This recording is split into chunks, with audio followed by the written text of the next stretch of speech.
yeah. So with all that being said, what the hell is Mike Tyson doing? How is he? How is he? Unit. 6 months ago, in the worst shape of his life, dad bods, looking like he's on the decline. 6 months later, at 53 years old, he's in the best shape of his life, moving like he was when he was 21. Is that? And he's hanging out, like we said, with TRT Belfort. So, is it likely that he's on TRT, or is he just a freak? Well, I know people are just going to jump into being like, it's got to be TRT, it's got to be anabolic steroid use, and it may be that, but he's got money, right? He's got amazing genetic. This is my view on it. Like, I'm happy someone tells me that they think I'm wrong, but he's got amazing genetic.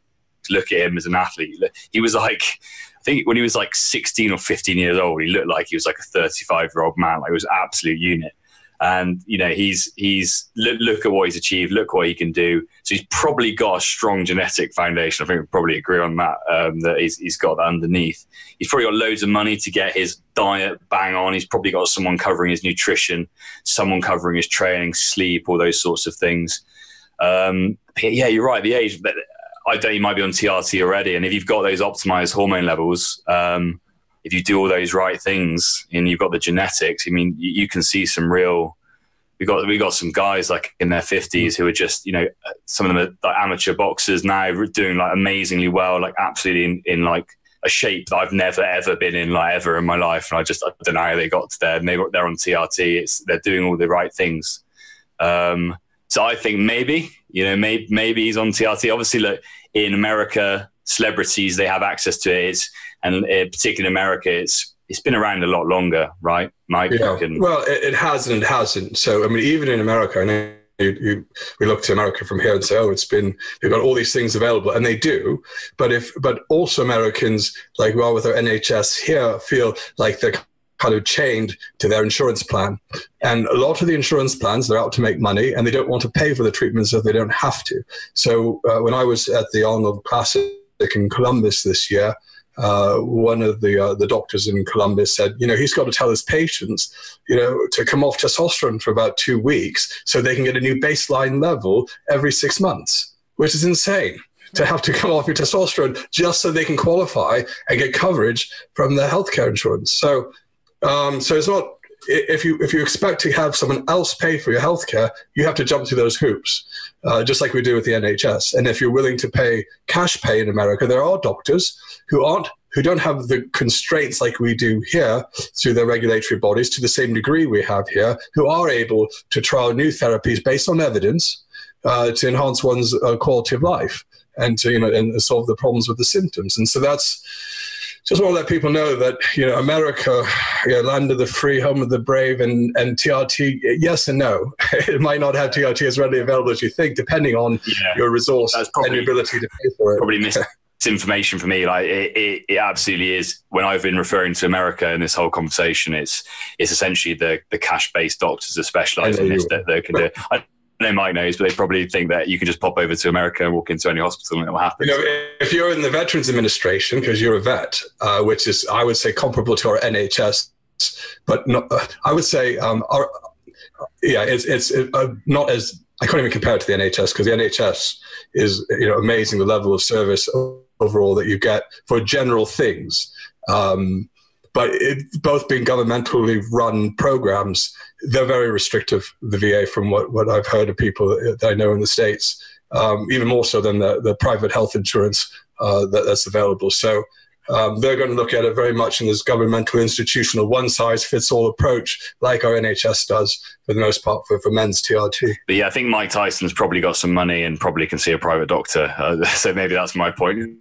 Maybe that's. And you know what? There should be no problem with it. There should be no shame.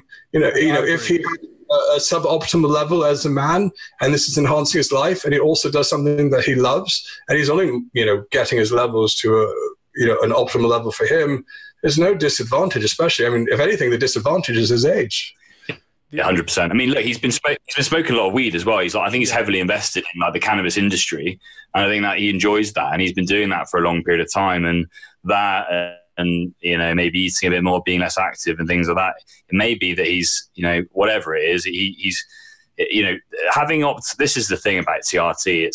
It's there are plenty of people out there that have great testosterone levels who are unfit, fat, having insulin insensitivity.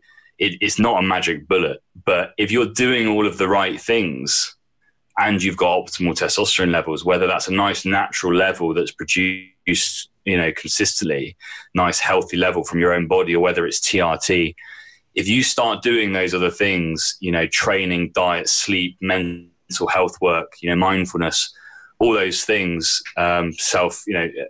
improvement, that's when all of it comes together. And if you remove the hormones from all of those activities, you might make improvements, and fair enough, but it's definitely hindered. Would you agree, Mike? Yeah, definitely. Yeah. I mean, like what was my one mate say, testosterone and donuts don't mix.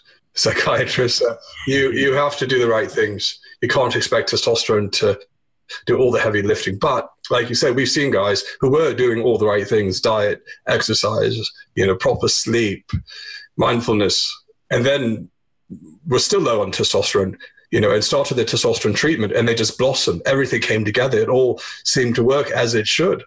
And that's an amazing success story on their part. Yeah, which is when I was mentioning, if you've got symptoms, you've got to tick the boxes, right? So, and I think some of those things, all of those things are things that have to be considered. If you're stressed, if you've got low mood, you're fatigued, tick the testosterone box. So absolutely. And I think it's a great place to look into, start investigating. You may not even deal with that immediately. You may go, right, well, I'm clearly not sleeping. I don't sleep at all. I sleep an hour a night. I'm going to try and nail some of that first and see if I can improve those other areas: diet, exercise, mindfulness.